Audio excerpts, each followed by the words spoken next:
Hello everyone. Welcome to Excel tutorial series. In today's video, how to use it function for pass or fail in Excel. Stop doing this.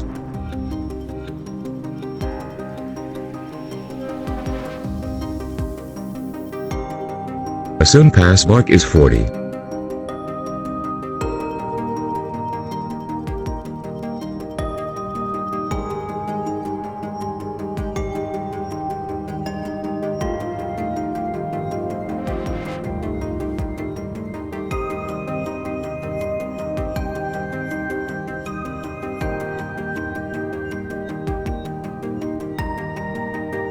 And select the cell that you wanted and paste it.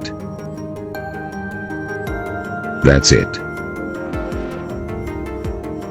For more tutorial videos, subscribe. Tech Easy Click. Thanks for watching.